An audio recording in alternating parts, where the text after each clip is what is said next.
ತನ್ನ ಮಾಲೀಕನ ಬರುವಿಕೆಗಾಗಿ ಒಂದು ಶ್ವಾನ ಕಾಯ್ತಾ ಇದೆ.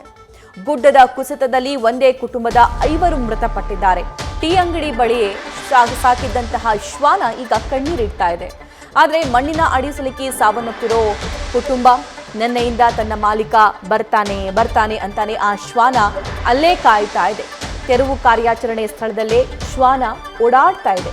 ಅಲ್ಲಿ ಜನರನ್ನು ಕೂಡ ಬಿಟ್ಕೊಳ್ತಾ ಇಲ್ಲ ರಕ್ಷಣಾ ಸಿಬ್ಬಂದಿಗಳು. ಸೊ ಹೀಗಿದ್ರೂ ಕೂಡ ಶ್ವಾನ ಬರೋದು ಹೋಗೋದು ಮಾಡ್ತಿದೆ, ಅಲ್ಲೇ ಕುಳಿತುಕೊಳ್ತಿದೆ. ಯಾಕಂದ್ರೆ ತನ್ನ ಮಾಲೀಕ ಬರಬಹುದು ಅನ್ನುವಂಥ ನಿರೀಕ್ಷೆ ಆ ಶ್ವಾನಕ್ಕಿದೆ. ಆದರೆ ಆ ಶ್ವಾನದ ಮಾಲೀಕ ಸಾವನ್ನಪ್ಪಿದ್ದಾನೆ ಅನ್ನುವಂತಹ ಅರಿವು ಕೂಡ ಆ ಶ್ವಾನಕ್ಕಿಲ್ಲ.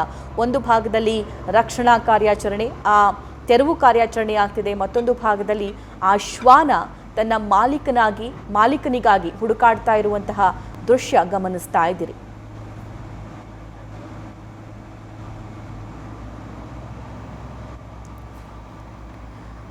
ಒಂದೇ ಕುಟುಂಬದ 5 ಈ ಮಣ್ಣಿನ ಅಡಿ ಸಿಲುಕಿ ಸಾವನ್ನಪ್ಪಿದ್ದಾರೆ. ಅಲ್ಲಿ ಅವ್ರದ್ದು ಅಂಗಡಿ ಒಂದಿತ್ತು, ಟೀ ಶಾಪ್ ಇತ್ತು ಅನ್ನುವ ಮಾಹಿತಿ ಇದೆ. ಸೊ ಅಲ್ಲೇ ಅವರು 4 ಜನ ಇದ್ರಂತೆ, ಗಂಡ ಹೆಂಡತಿ, 2 ಮಕ್ಕಳು ಮತ್ತು ಮತ್ತೊಬ್ಬರು.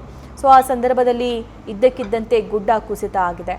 ಸೊ ಆಗ ಆ ಗುಡ್ಡ ಕುಸಿತದಲ್ಲಿ ಆ 5 ಜನ ಮೃತಪಡ್ತಾರೆ. ಅವರ ಮೃತದೇಹ ಕೂಡ ಈಗ ಪತ್ತೆಯಾಗಿದೆ. ಅವರ ಅಂತಿಮ ಸಂಸ್ಕಾರ ನಡೆಸೋದಕ್ಕೆ ಅವರ ಕುಟುಂಬಸ್ಥರು ಕೂಡ ತಯಾರಿಯನ್ನು ನಡೆಸ್ತಾ ಇದ್ದಾರೆ. ಆದರೆ ಆ ಅಂಗಡಿಯ ಮಾಲೀಕ ಆ ಶ್ವಾನವನ್ನು ಸಾಕೊಂಡಿದ್ರಂತೆ. ಆದರೆ ಆ ಶ್ವಾನ ಈಗ ತನ್ನ ಮಾಲೀಕ ಲಕ್ಷ್ಮಣ್ ಅವರಿಗಾಗಿ ಕಾಯ್ತಾ ಇದೆ.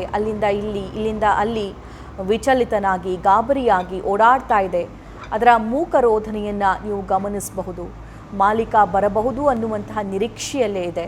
ಸೊ ಒಂದು ರೀತಿ ಮನಕಲುಕುವಂತಹ ಸನ್ನಿವೇಶ ಇದು.